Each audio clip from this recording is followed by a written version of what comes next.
ahloniphe isithunzi sami. Ngaza kwethu ngibonga nje nendlela engithema ngikhuluma ngayo nani ngithi ngifuna ukuchaza lento nakwamukela. Ngifuna ukuchaza website lami. Kodwa okunye engizoya khona Ukhozi FM ngicela ukuthi babe nokulungiswa. Ngoba kulo umsakazo loyana njengoba singabalaleli bawo.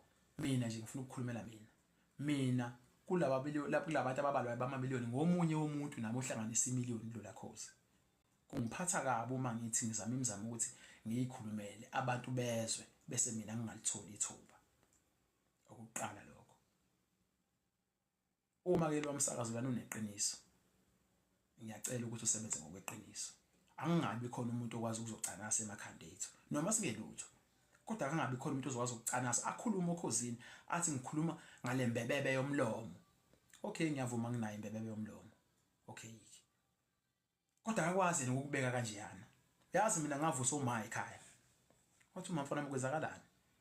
Nakho ngizwe igama lakho lihamba phezulu emoyeni. Ngathi mina izinto lezo kuyancokolwa. Ngenxa ukuthi ngifuna ukum-understandisa umuntu omdala ukuthi kwenzakalani. Uyabo? Kuyimanje uma ngimtshelile mina ukuthi ngibizwe ngomsuni wakhe.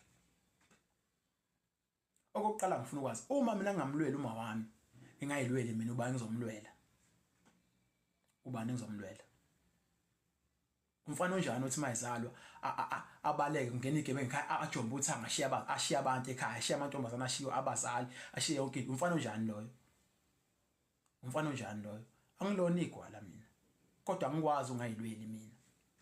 Angikwazi ungayilweli. Nganza kwethu ngiyabonga ithuba bafowethu eningiphe lona nendlela enenze ngayo.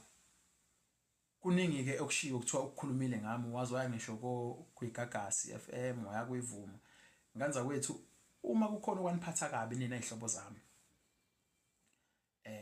Ngathi mangiphuma ekhaya wathi uma kumina nganami njengoba uhamba manje uyeThekwini.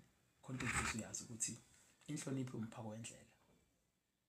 Nani nganza kwethu ngicela nehlise ukucasuka kwenu. Nina enithi nabakithi. Ngiyacela nehlise ukucasuka kwenu. Uzimiphi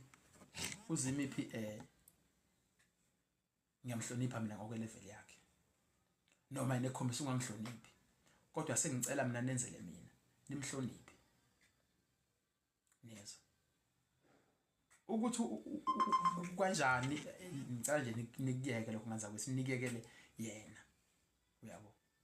Nikekele yena. Thina sike sithi sina kaZulu ukuxhumana kwabantu baxhumaniswa imimoya. Uyabo? Yena lokho akwenzile kumina.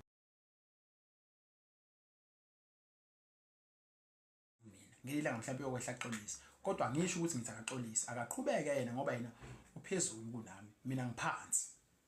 Akukho kubi kanza kwethu ngiyabonga.